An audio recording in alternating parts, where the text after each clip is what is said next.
Hey, what's up everybody? Casey Cooper here at Sweetwater, and today we're talking about one of the most important things for your drum sound, and that is changing your drum heads and doing it the right way. Changing your drum heads is really important for creating the best sound out of your drums, and doing so, following all the proper steps, will help you get your best drum tone. So, let's get started changing those heads.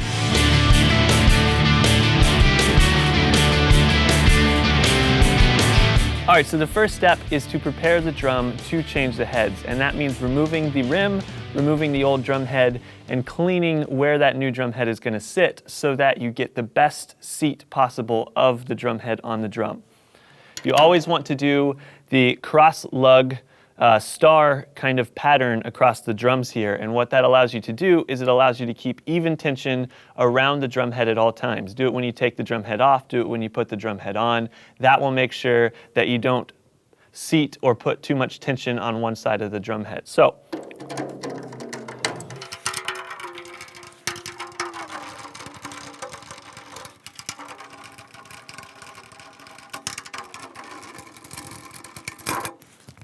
then you can remove the rest of the tension rods with your fingers.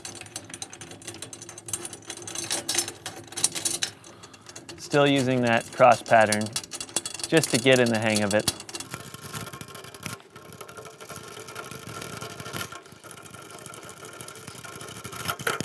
All right, so remove that rim. Try and keep all your tension rods intact. That way you don't lose anything.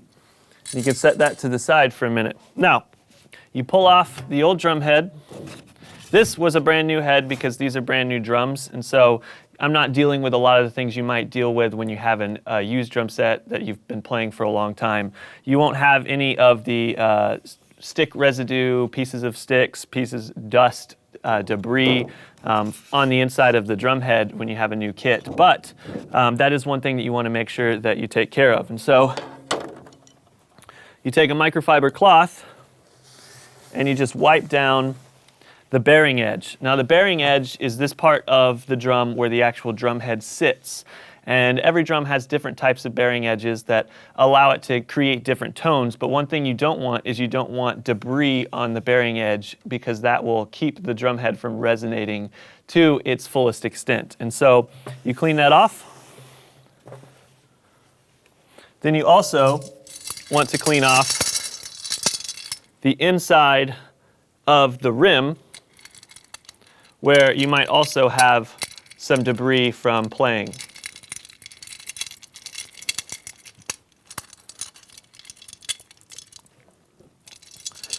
Next step is to take your new head and to set it onto the drum and make sure that it goes down evenly all around. Once you do that, line the logo up wherever you feel you want the logo to be for aesthetic purposes. And then you take the rim, you carefully set it back on the drum to make sure you don't scratch it. And you go ahead and put all of your tension rods, just one little turn, into each of the lugs. And the reason I go ahead and put the tension rod in each of the lugs is just to make sure that I don't start tightening on one side and then the tension rod goes in awkwardly on another side of the drum.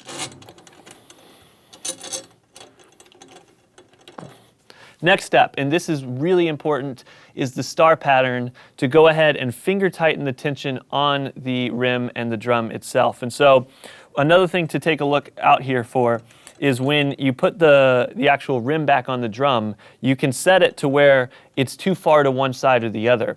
The ideal way to change a drum head is to set it on a flat surface and then take that rim and try and find the exact center point to where you've got the same distance from the rim to that top of the head all around. You don't want a bigger gap on one side or the other, and that's going to allow you to make sure that you're not choking the sound of the drum head on one side of the drum. So then you go ahead and find two tension rods across from each other and try and evenly apply that pressure by finger tightening those tension rods at the same time and holding that rim in place where it's even, the gap is even all around the outside of the drum. All right, so now it's finger tight like that. we're going to move to the next star pattern, and so we're going to come from here to here, and across from that is there. And I'm going to go ahead and still apply that equal tension.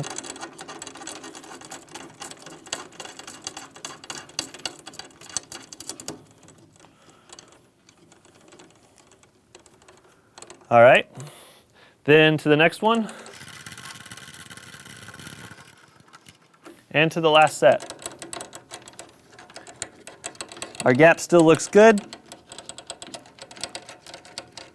One thing to take notice of is if your rim is sitting awkwardly on the head to where there's a huge gap on one side and there's no way to fix it, there is a chance that your actual rim might be out of shape or the drum itself might be out of shape. And if that's the case, that is possibly going to mess up the sound that you can get out of the drum. And so you may want to think about replacing the rim, or potentially if the drum itself is out of round, you may never be able to get the exact sound that you want out of it. All right, so now the next thing to do is to seat the drum completely. We're going to go ahead and take our drum key and start to apply some pressure around the drum in that star pattern.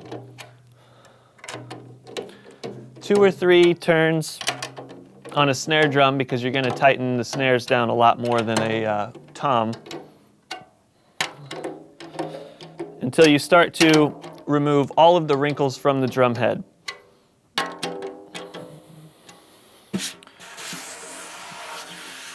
All right, so one thing you're going to do throughout the process of tuning is check to make sure that your lugs are all in the same tune. You want to tap near each of the lugs, each of the tension rods, and listen for differences in the tone. If you've tightened one of your tension rods too much, it may be higher than the ones around it. Or if one is not tightened as much, it may be lower. So you tap.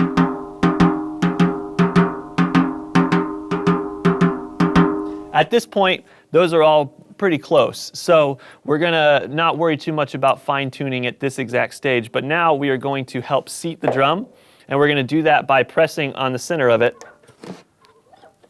almost CPR style. And then what you're doing is you're actually making sure that that drum head sits flat on the side of the bearing edge there all the way around. And so at this point, you can go back and check each of those lugs and make sure that nothing changed, because if you were to press on the center of it and it seated the drum head differently, then you may hear different tones coming from those tension rods. And at that point, you would want to adjust each of those tension rods that changed.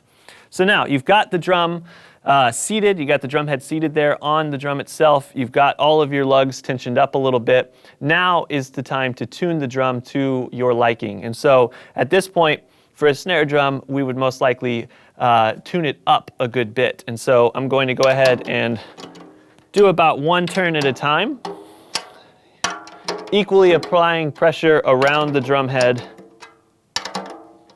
so that I don't crank one side too quickly.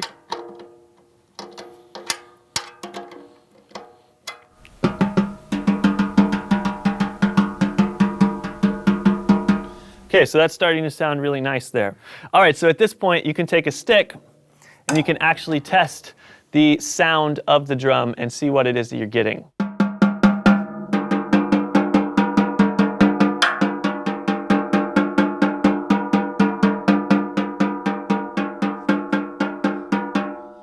So to most people's ears, those are going to be very similar. Now, if you have a very discerning ear, you may be able to hear very slight differences. And this is the time point where you want to go ahead and just get it as close as you possibly can to the same exact sound around the drum. And you want to test that full sound of the drum and find out if it's about where you want it. You can go ahead and turn the snares back on. You're starting to hear that sound of the snare drum that you're looking for. If you're wanting a deeper snare sound, you would want to have tuned it a little bit lower from the get-go. I like to tune it up most of the time, get a nice crack out of a 14x5 snare like this igniter here. And another important thing is that on a snare drum, oftentimes you want to actually turn the drum over and adjust the resonant side of the drum for the sound that you're looking for. And on this drum, we would flip it over.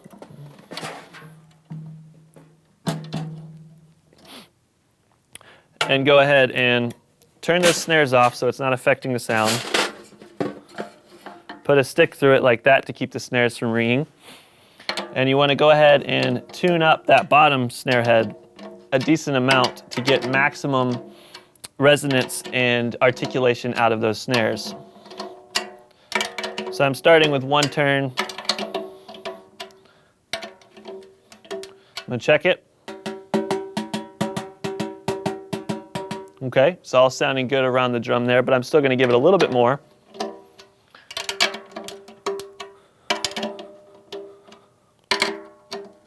Always using that star pattern.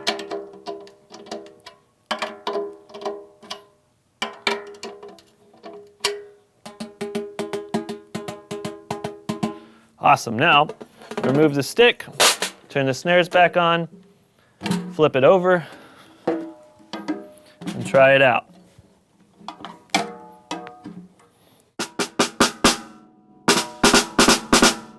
And on a snare drum, you can always adjust the sensitivity of the snares on the side, making it looser, where you get more snare resonance, or tightening them for a little bit of a snappier sound.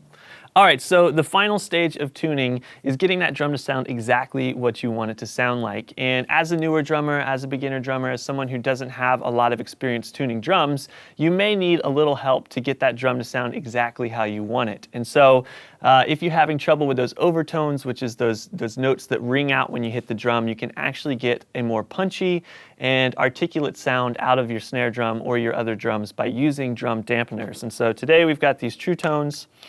And what we do is we take them and we set them on the drum.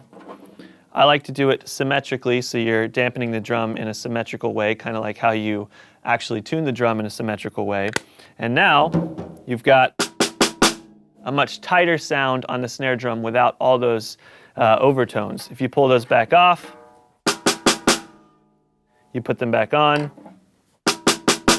and you can apply as much or as little as you want to get the sound that you're looking for. But that's a little pro tip for getting a nice tight sound out of a snare drum or a tom when you have too much ringing that you don't know how to control. So on to the next drum. All right, so now we have this floor tom here, and the process for changing the head is very similar to changing the batter head on a snare drum. You remove the rim, remove the head, clean the bearing edge. You make sure that the drum head is going to seat properly. So let's go ahead and take care of those steps. Cross pattern as always.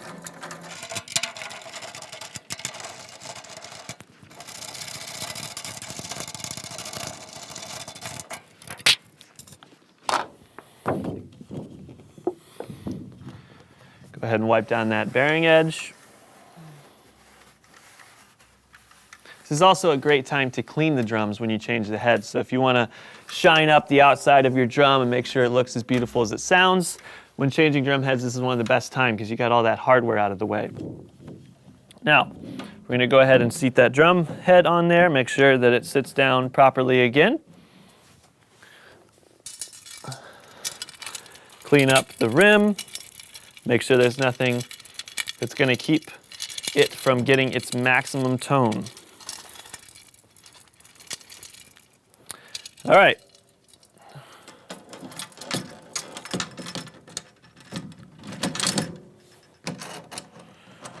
Each tension rod in again. Just a little bit.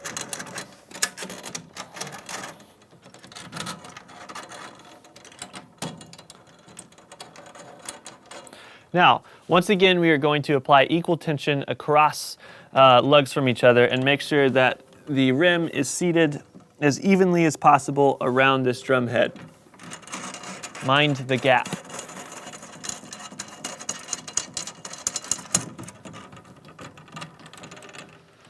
All right, looking good.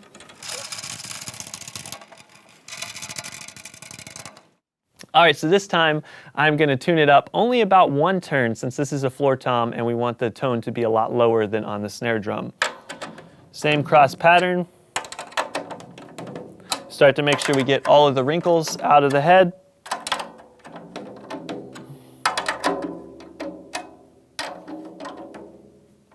And then you can do that CPR action And that creaking and cracking is okay because that means that the drum head itself is seating around the drum the way that you want it to. Then we're going to check.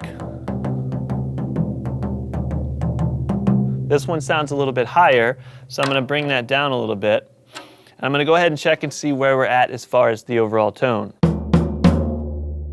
Okay, so at this point, I'm actually going to back it down a little bit and see if I can get a little bit of a deeper tone. So I'm just going to pull it back very slightly. With a floor tom, to get the lowest tone possible, you really have to do very minute changes to each of the lugs, because the difference between a higher tuned floor tom and a lower tuned floor tom is actually very small. Okay, nice. That's starting to sound really cool. And at this point, you can use your dampeners again to take a little bit of that ring away if you'd like.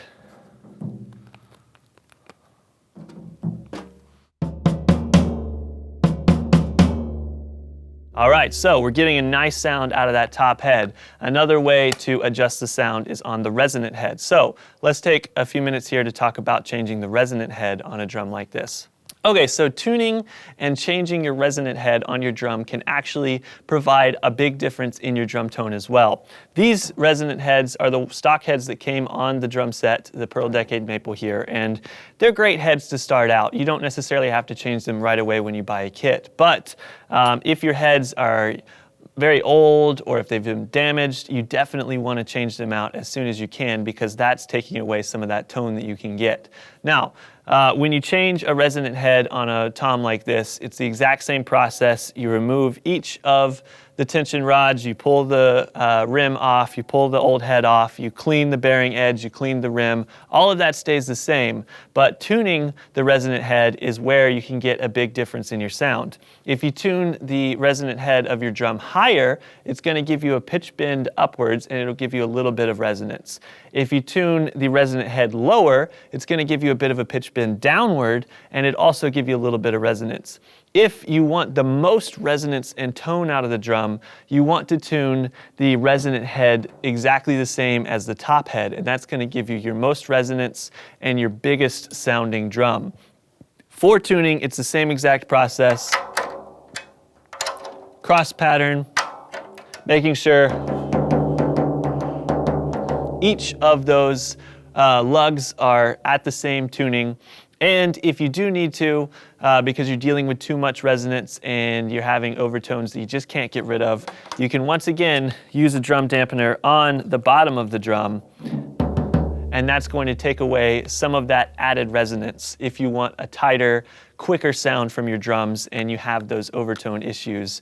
That's a quick way to help with that as well. So that is how you tune and change the resonant head. Now we're going to move over to the kick drum and talk about changing a kick drum head. All right, changing the bass drum head is once again the same process. It's just a bigger drum, and instead of tension rods through the rim, in most cases you're going to have something like these claw hooks that actually hold onto a wood hoop that comes off of the drum and sits on top of the drum head.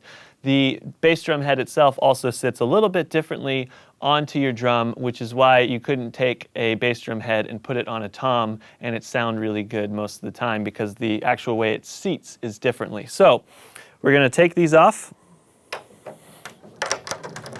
Cross pattern as always.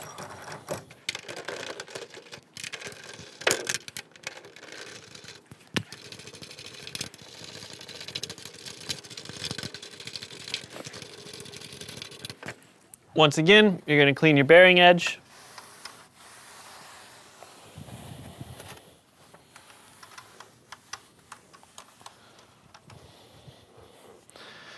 Get your new head. Sit that on the drum. I like to line the logos up dead center. Then we're going to set the hoop back on here.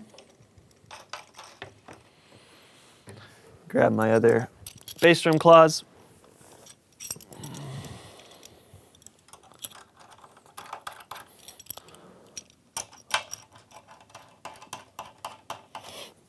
And since this is a new drum, I didn't have to clean the bass drum hoop, but you may want to clean your bass drum hoop and remove any debris before setting it on this drum head as well. One thing you want to try and do with a bass drum that has these claw style hooks that hook over the bass drum hoop is just try and make sure that when you're starting to tension them, that they go in straight down and they're not crooked, because technically you can kind of put them in at an angle, and that'll make tuning it a little bit weirder. It'll make sitting the bass drum head and seating the drum head a little bit more difficult as well.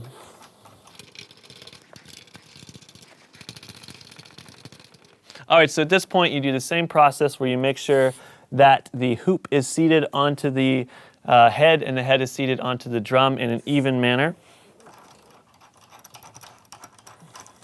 Another thing to watch out for is to make sure that you put the hoop for the batter head. If you have one of these kick pads where the kick pedal sits, you want to make sure that is at the bottom of the drum so that you can keep your kick pedal from scuffing your drum head or your drum hoop, and also make sure that it can hold on to there well. Can't tell you how many times I wasn't paying attention and I ended up putting it up here, and then I have to take the whole bass drum hoop off. So make sure that you put that down at the bottom where your bass drum pedal will be.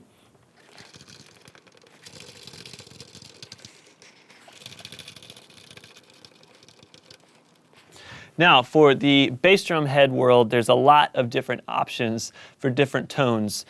This head itself is an Evans EMAD, and it comes with a built-in muffling system that goes around the head. So instead of using additional muffling that you stick onto the drum itself, this has something built in, and you can actually switch the rings that you're going to use. Depending on what tone you want out of your drum, if you want a wide open, ringy, full woofy sound, you wouldn't want a head like this. But if you want a tighter punch and less overall resonance, you would get a drum head like this with that built-in muffler. They also come with these bass drum patches, and so these help change the sound slightly. They give you a little bit more attack, and they also help the bass drum head last longer. And so you want to put that on the bass drum head right where your beater actually hits the drum. All right, so now we're going to tune the bass drum head. This is something that you want to make sure you try and get right before you put the bass drum down on the ground and put your beater pedal on it, because it starts to get really difficult to tune the drum when it's not flat and upright like this. So, same situation, put a little bit of tension around the drum.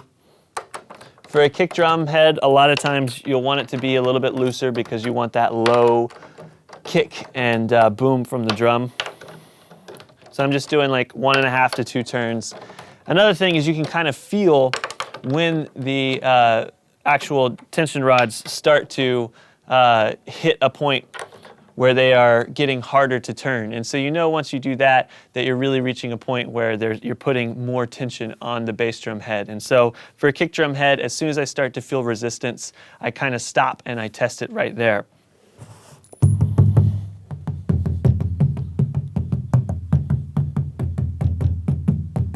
This one over here sounds a little bit higher. And you want to go ahead and make sure you do that CPR seating of the drum head. Cool, so that's sounding good. You can flip the drum up a little bit so that you can kind of get that resonant head. I think we're going to bring it up just a little bit more. Maybe like half a turn all the way around.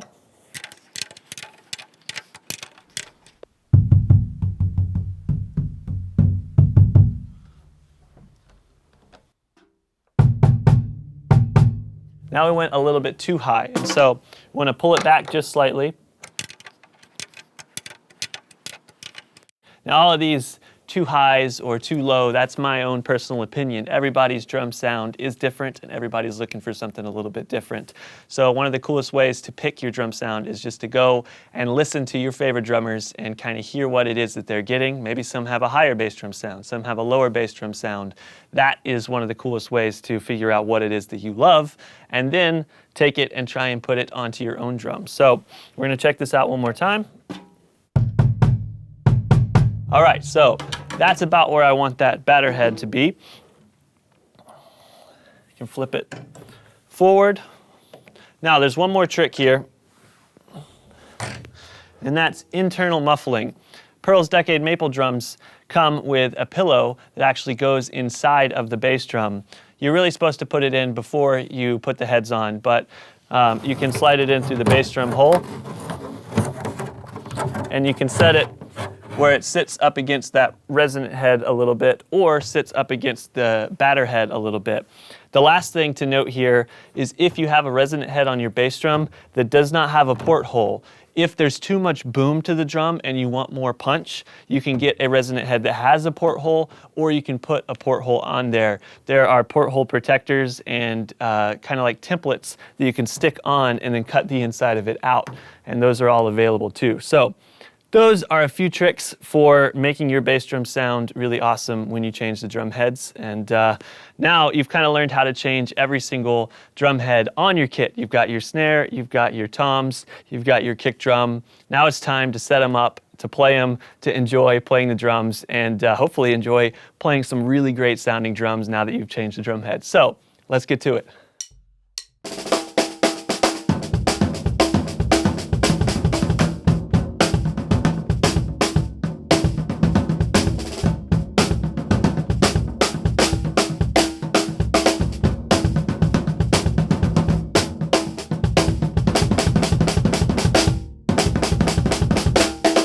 All right, everybody, thank you so much for tuning in and checking out this video. Make sure you like, you comment, you subscribe. You can go ahead and click here if you want more content like this, or start out at Sweetwater.com for all your music instrument and pro audio needs. Have a great one and happy drumming.